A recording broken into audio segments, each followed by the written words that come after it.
Boa noite. Um acidente, 18 mortes, mais de 20 feridos. Muito mais importante que números são as vidas e sonhos que foram interrompidos na última noite. Um ônibus capotou na rodovia Mogi Bertioga. Os passageiros eram estudantes que voltavam da universidade em Mogi das Cruzes para suas casas no litoral norte. Durante todo o dia, o cenário era de desespero no IML do Guarujá. Pais e familiares dos jovens pareciam não acreditar que tantas vidas foram tiradas na tragédia. Um homem que foi reconhecer os corpos passou mal e foi socorrido de ambulância. Jairo conta que esperava o filho Guilherme no ponto de ônibus como todas as noites quando soube do acidente. Fui buscar ele no ponto, ele não chegou, aí liguei para um amigo e o amigo falou, tô indo que aconteceu um acidente com o ônibus. Aí a gente foi tudo, não consigo mais ver nada. O pai de Gabriela diz que a jovem de 22 anos estava feliz porque iria se formar em engenharia civil. Perdeu a infância todinha, nova, menina nova, bonita. Agora eu vou ficar arrasado, acabou minha vida. Eu tinha sonhos na vida, daí veio tudo a perder. Não só ela, como os familiares, né? Ela cursava engenharia, já estava no final. Como ela falava da... Falta acho uns poucos meses só para completar o término, né? Mas veio acontecer essa tragédia aí. Já a Ana Carolina da Cruz Veloso, de 21 anos, estudava fisioterapia. Ela estava animada com o curso? Sim. Quais os planos ela tinha? Ela estava querendo até mudar para a cidade, né? Ela morava onde? Barra do Saí. A irmã e a cunhada de Damião contam que o pedreiro sonhava em dar um futuro melhor para a família e por isso se esforçava para se tornar engenheiro civil. Ele era casado, tinha um filho de 12 anos. Um filho de 12 anos. Ele estava feliz com a faculdade, tentando uma nova carreira? Era o sonho dele terminar a faculdade, né? E ser um engenheiro, né? É muito triste, sabe? É um ser humano que não faz mal para ninguém. A gente, perdão, não consigo mais falar dele, entendeu? É uma perca muito triste para a nossa família, um membro maravilhoso, fazer de tudo para agradar a gente. Conseguir um ramo da vida dele, que é o sonho de ser engenharia civil. Infelizmente aconteceu essa tragédia, entendeu? Mas infelizmente perdemos uma pessoa maravilhosa na nossa família. No Hospital Santo Amaro, seu Edmir aguardava notícias do filho Eric, internado na UTI em estado grave. A única coisa que tenho certeza é que ele quebrou um dos braços e está sedado na UTI. A gente fica muito sentido pela família de quem perdeu seus filhos, entendeu? Está uma correria danada, você não imagina. Como eu estava procurando meu filho lá, eles estão. Tem muita pessoa que não sabe dos seus filhos ainda até agora. Não sabe se está internado, se está vivo, se morreu, entendeu? Complicado, devia de liberar a lista de pessoas para consolar o coração desses pais, entendeu? É difícil. 18 pessoas morreram no acidente, 17 deles eram universitários, que estudavam em Mogi das Cruzes e moravam em cidades do litoral norte. O grupo fazia esse percurso todos os dias.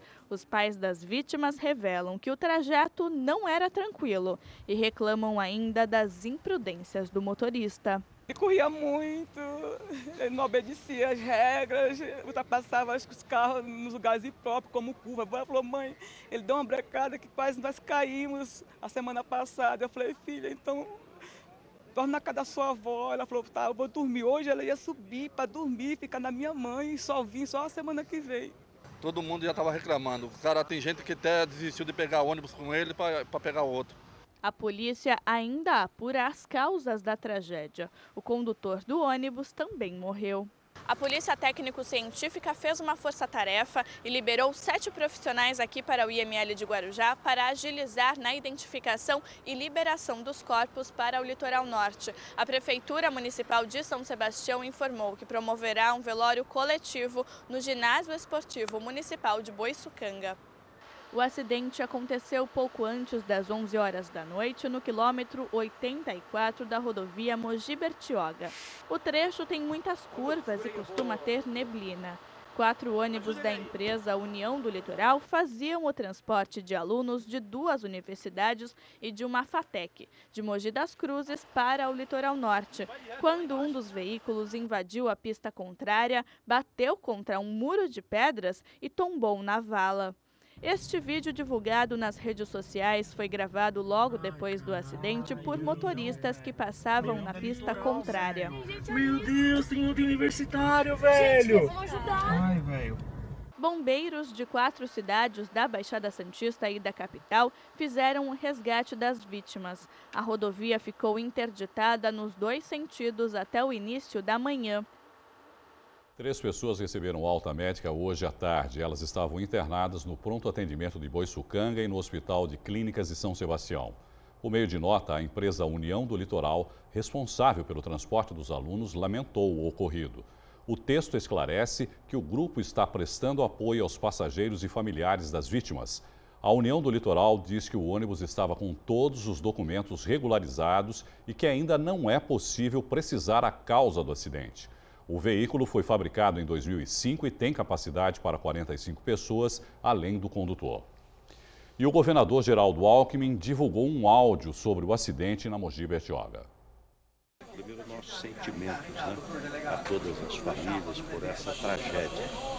Depois, quero dizer também que o diretor da Polícia Técnico-Científica já foi para o Guarujá. Nós já encaminhamos mais 3 médicos legistas, 3 auxiliares de necrópsia, 2 odontolegistas, 3 atendentes de necrotério. Então, reforçamos todas as equipes lá no Instituto Médico Legal. Falei também com o prefeito de São Sebastião, o Hernani, porque a maioria dos jovens, dos estudantes são de São Sebastião, e os casos mais graves estamos transferindo para São Paulo. 3 helicópteros do grupamento Águia também já foram colocados à disposição para, havendo necessidade, já vir para São Paulo. O presidente em exercício, Michel Temer, se pronunciou sobre o acidente nas redes sociais. Ele disse que está chocado e que vai acionar órgãos de fiscalização para que tragédias como essa não se repitam.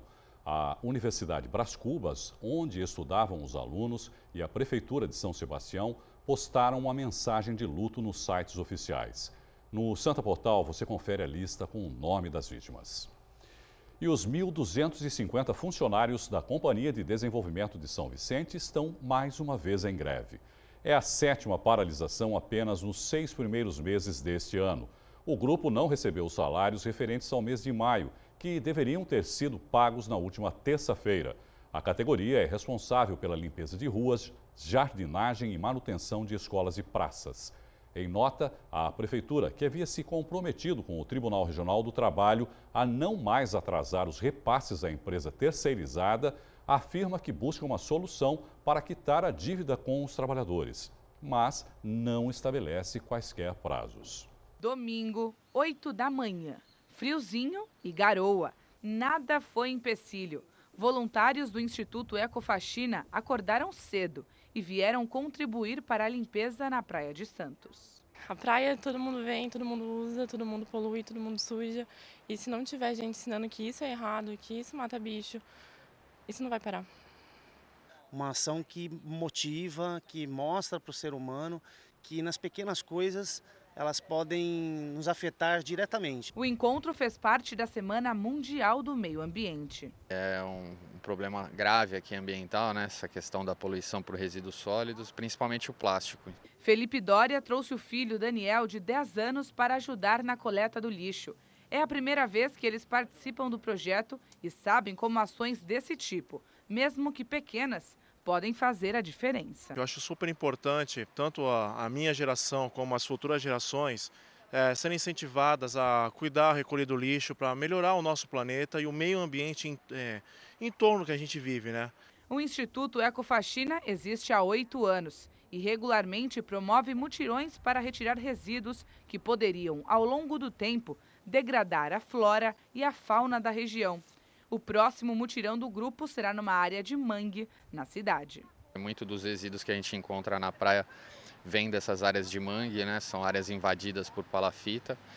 e que as pessoas nessas regiões não têm saneamento básico, coleta de lixo, e esse material acaba chegando aqui, então eles já participaram de ações e é isso que a gente tenta fazer também nessas ações da praia, é mostrar, fazer esse link com esse outro ecossistema, né, o manguezal, que está aqui atrás da nossa ilha, na frente tem as praias, atrás tem o mangue e tudo que é feito no mangue, essa degradação acaba impactando também a praia, né? Bom, na verdade, você viu aí a matéria sobre mais uma ação do Instituto Ecofaxina realizado nesse final de semana nas praias. Agora sim, vamos ver a matéria sobre a recuperação de parte das armas roubadas da Casa do Trem Bélico em Santos. Das 18 peças furtadas, 4 foram encontradas neste terreno, na rua João Pessoa, no centro de Santos. São 3 revólveres e uma espingarda. Ontem, o engenheiro Aldo João Alberto, dono dos armamentos, fez o reconhecimento dos objetos. Alguma pessoa que tenha até frequentado ou tenha tomado conhecimento de que ali estava tendo uma exposição de armas e achando que ia encontrar um outro tipo de material, resolveu praticar o furto. As armas são históricas. Algumas possuem mais de 100 anos e estavam expostas há quase 5 na Casa do Trem Bélico. Eu sou um colecionador, né, há 50 anos. Esses objetos eu fui, né, nesse tempo aí, juntando, é coisa muito difícil. Porque ali tem peças, possivelmente tem outras aí, mas tem peças que são difíceis de achar. A gente não consegue nem achar nos museus, né, que são federais, né, Museu Nacional. São peças realmente que têm história, principalmente a história de Santos. A história militar, né, e tudo que envolve a parte histórica, a gente pode contar através desses objetos. Os armamentos foram roubados na madrugada do último feriado, no dia 27 de maio. Nós entramos em contato com a prefeitura e eles informaram que na ação dos criminosos, o sistema de alarme não funcionou. A administração municipal possui um contrato com o proprietário do acervo. No momento, eles estão conversando sobre possíveis ressarcimentos. São peças todas obsoletas, nenhuma funciona. Além disso, ainda estavam desativadas, né? Munição não existe, né? Quanto a esse perigo aí de alguém usar para um outro fim, né? A gente pode ficar despreocupado. A polícia já tem um suspeito para a autoria do crime. O trabalho agora é para identificá-lo e prendê-lo. Se alguém tiver alguma informação e quiser estar ajudando a polícia, a gente pode estar ligando aqui via 181 ou 323939, não vai ser identificado e a gente continua o trabalho para conseguir recuperar tudo. Futebol, o Jabaquara está em último lugar do Grupo 4 no Campeonato Paulista. O time enfrenta o São Bernardo fora de casa no sábado, às 3 da tarde, e precisa da vitória para se recuperar. O clima na Caneleira é de preocupação. Nos 8 jogos disputados até agora, são 5 derrotas, 2 empates e 1 vitória. O técnico Darlan Santana ainda não definiu a equipe titular para a próxima rodada, mas já pensa na estratégia para conseguir os 3 pontos. Muita finalização, muita marcação forte. A gente vai jogar num campo de grama sintética, a bola corre muito mais, todas as bolas vão estar vivas no jogo, né? Então, ter uma atenção maior para se evitar o que aconteceu no jogo com a Portuguesa. A gente bem na partida e por um descuido toma um gol, outro descuido toma um gol. Não vai ser possível fazer isso em São Bernardo. Lá o erro, com certeza, decreta aí a nossa saída do campeonato. O Jabaquara fez 6 gols na competição. João Vitor marcou o último deles no empate de 2-2 contra a Portuguesa Santista. O meio-campo é uma das esperanças para que o Leão da Caneleira volte a balançar as redes. É um jogo chave para a gente e nós vamos para lá para podermos vencer o jogo. Você vai fazer mais algum gol? Espero, eu quero. Espero muito fazer. O Jabuca enfrenta o São Bernardo no sábado às 3 da tarde fora de casa. O adversário é o 4º colocado da chave com 12 pontos. É colocar tudo na ponta da esteira agora, né? Colocar a família, nosso sonho, colocar tudo que a gente tem para fora nesse jogo, é o jogo da nossa vida, o jogo da classificação que temos que entrar ligado sempre todo. Mudar realidades pela cultura. O arte-educador Renato de Renzo dedica a vida a esta causa. Ícone da luta antimanicomial em Santos, ele foi o criador, nos anos 80, da mítica Rádio Tantã, que trabalhava a inclusão social por meio de manifestações artísticas. Hoje, entre outras ações, ajuda na recuperação de dependentes de álcool e outras drogas, incentivando a refletir sobre a própria realidade.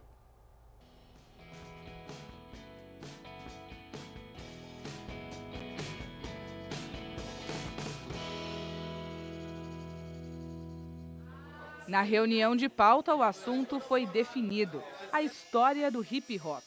Depois, vieram as entrevistas. E foram muitas perguntas. O Clóvis foi o que mais tinha dúvidas. Eu sou uma pessoa que eu gosto de saber as coisas onde estou me envolvendo, entendeu? Eu tenho muita curiosidade. E o bem ou mal, eu não tinha muita intimidade com o hip hop, entendeu? Eu sempre fui um cara que... Eu sempre fui pros bailes, mas não era a minha praia. Hoje em dia, por isso que eu perguntei muitas perguntas para ele, porque eu queria saber, eu queria me envolver e quero participar também. A fonte foi o Claudinho. Ele é integrante da Black Cia, uma das primeiras bandas de hip hop da Baixada Santista. O entrevistado explicou que o estilo já salvou muitas vidas. Eu já faço esse trabalho há muitos anos, mais de 20 anos, junto com a Tantan.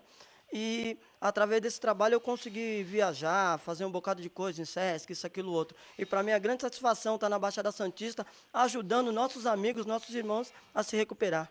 É assim que a segunda edição do jornal Caps News ganha forma. 4 páginas produzidas por ex-usuários de drogas que exercem função de jornalistas. Aqui, eles discutem temas, trocam experiências, elaboram entrevistas e escrevem os textos. Eles sabem a importância de passar o aprendizado que tiveram para a sociedade e, assim, ajudar o próximo. Isso aqui hoje, para mim, foi um começo da minha vida, tá ligado? Que nesse lugar aqui estamos resgatando os bons valores, os bons prazeres da vida, não a gente se perder. O que você escreveu no texto sobre hip hop? Eu escrevi a história do rap, um pouco da cultura, um pouco da história, um pouco do que eu vivi, um pouco do que eu aprendi, um pouco do que eu passei. O que você acha dessa experiência que está fazendo aqui, desse jornal, desse convívio com outras pessoas? Uma experiência legal, porque está ajudando a mim e a todos os outros usuários aqui do CAPS a se livrar da doença, do vício da droga.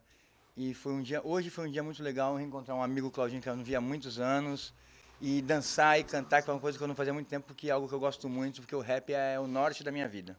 Um dos participantes desta edição é o Rony Anderson. Ele foi usuário de drogas por mais de 15 anos e hoje está recuperado. Antes de eu viver na rua, eu ficava num abrigo e curtia hip hop, gostava, né? Dançava, gostava de dançar muito, frequentava muitos bailes. E isso daí, com o tempo, quando eu morei na rua, isso foi sumindo. Aos poucos, isso foi apagando essa luz. O hip hop, o rap, para mim, é algo que ele me traz a uma vida, entendeu? Porque as letras, o movimento, as amizades, o afeto das pessoas, dos amigos, faz você realmente resgatar aquelas pessoas que estão perdidas no mundo. Cada edição do jornal é produzida por pacientes diferentes. O conteúdo é publicado no Diário Oficial da cidade. Esta edição será distribuída no dia 15. Renato de Renzo é o supervisor da oficina do CAPS. A luta é muito grande e muito tempo, né? Essa é a saída, esse é o caminho, né? A gente poder ter um olhar melhor para a sociedade, ter um olhar melhor para o outro. Isso é a verdadeira inclusão, isso é cidadania. Então, isso que está acontecendo hoje, para mim, é uma emoção muito grande, porque a gente falava isso desde o início. A gente faz a transformação pela cultura, e isso é cultura. Cultura é mexer com as pessoas, transformar as pessoas. Hip hop, jornal, gritos, abraços, beijos, isto é cultural, isso somos nós.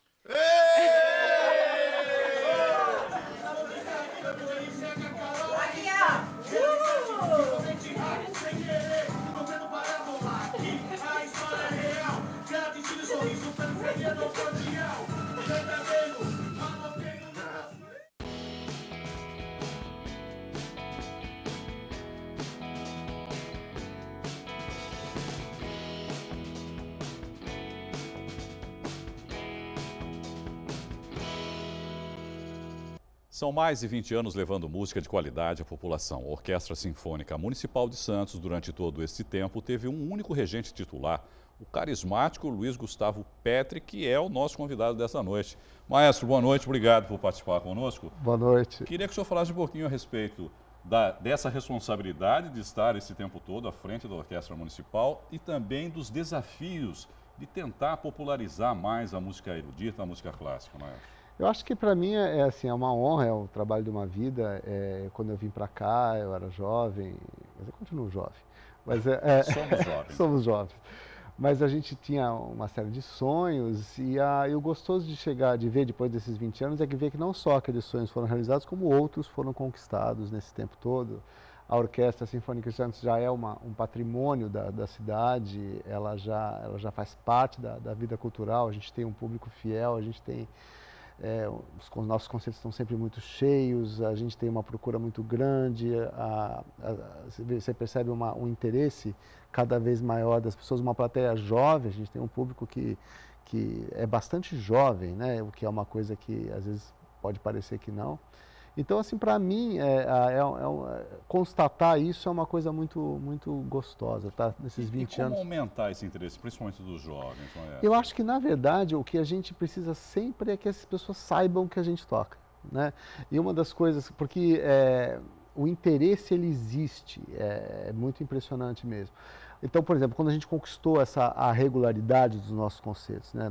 Sempre na última quinta-feira do mês, nós nos apresentamos no Coliseu. Isso já foi um passo enorme, porque tem aquele público que já sabe. Sim. Na última quinta-feira tem o concerto. Facilita o acesso, as pessoas já sabem dia, hora e local. Exatamente. Né? Nós temos, inclusive, maestro, uma apresentação, né? Um trecho de uma apresentação da orquestra lá no Teatro Coliseu, justamente, que a gente vai ver agora.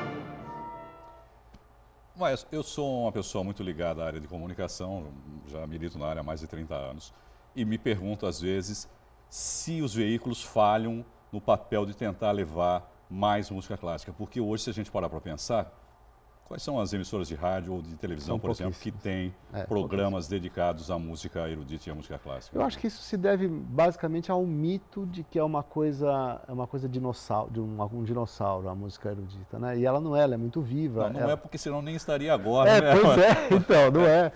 Ela é tão importante que está viva até hoje, né? E funciona. Eu acho que se nós pensarmos que esses compositores são de... Mas eu toco compositores, tem compositores de 200 anos e tem compositores que estão agora com 40 anos de idade. Quer dizer, existe uma música que funciona, a música é viva.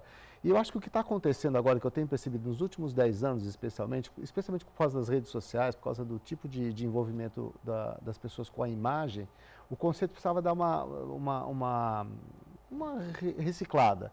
E eu tenho procurado fazer isso, eu tenho procurado trazer a cada concerto ou um convidado muito diferente. O concerto passado, por exemplo, eu fiz umas projeções junto com o concerto, que as pessoas têm um outro tipo de atenção. Essa mescla, essa mistura funciona, mas porque eu me lembro, por exemplo de bandas de rock tradicionais, como o Yes lançou o Yes Sinfônico, o Scorpions lançou o Scorpions Sinfônico, quer dizer, a música, o trabalho dessas bandas acompanhados por orquestras sinfônicas. Isso ajuda de alguma maneira a popularizar? Ou com escolas de samba? Não eu acho que amplia, eu acho que vai apresentar a um outro público o nosso trabalho.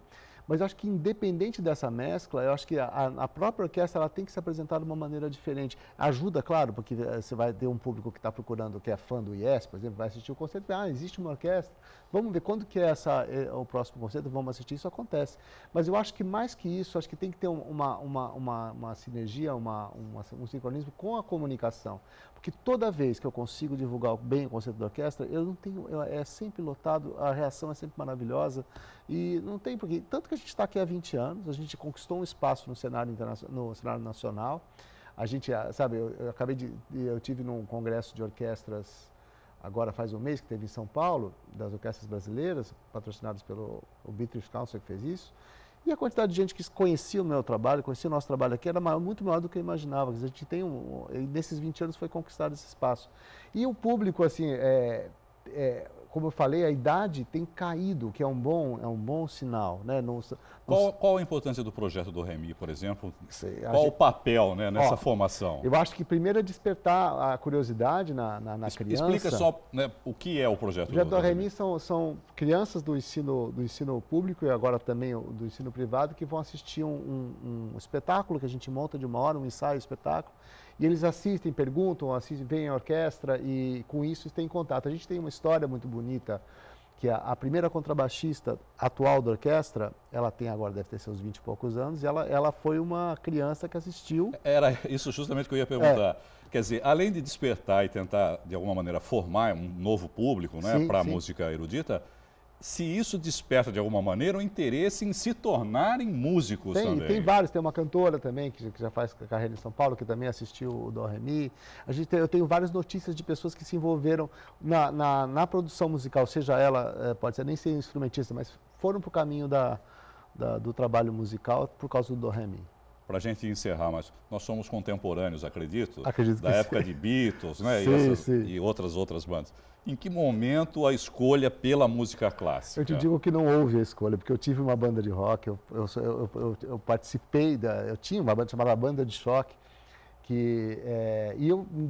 foi meio simultâneo. E os músicos que tocavam na orquestra, na minha banda, também faziam música erudita.